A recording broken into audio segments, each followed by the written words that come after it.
her story is just not told online right. And so I kept hunting and digging and back tracing and finally found, aha, yes. I found where she started going to church. And in church, she started feeling accepted and loved from people. And nobody stared at her meanly or fearfully or looked away. Nobody look and look away. In church, she started finding comfort. The way church is supposed to be. It's what you hear us say around here now and then. You're not here because, well, we're just us four and no more. We finally found the good people to just mix and mingle with. No. I'm horrible, and I'm probably the best among you. You're ne'er-do-wells. Paul said, he named a bunch of stuff. You liars and cheaters and whoremongers and fornicators and adulterers and backstabbers, and such were some of you. And that's who you are. And we remind ourselves of that now and then. We ought to be like AA a little bit more in Christianity. We ought to stop saying, no, sir, I'm clean as a whistle. We ought to start saying, I'm an alcoholic. I'm a drug addict. I've been clean and sober for 12 years. Let me tell you how I got clean and sober. But I'm still that. I'm a liar. I'm a cheater.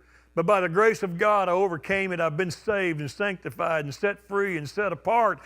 And that's the way we ought to look at everybody. No judgment, no condemnation. It doesn't matter what we know about what you were. It only matters that we see what you are and what you're becoming. Man, there's nobody in here stands on his own 2 feet.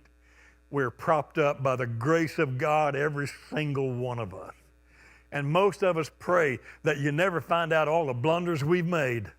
We'll only confess the ones we don't mind you knowing.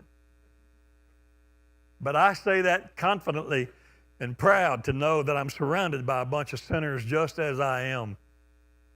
And we don't applaud each other for the sins we've been through.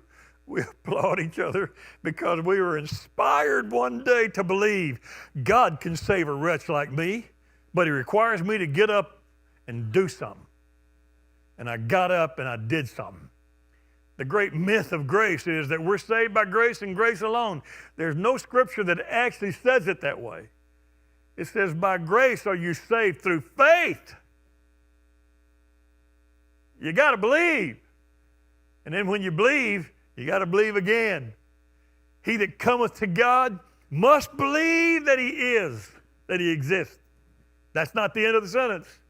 And that He is a rewarder of those who diligently seek Him. I seek you today, God. I've been seeking you ever since I went to Vietnam. I don't know that I sought you much before then, but man, did that change things. And I never want to stop being a seeker of God because I know He holds the answer to all things. And He just waits sometimes till I put forth the effort to seek Him.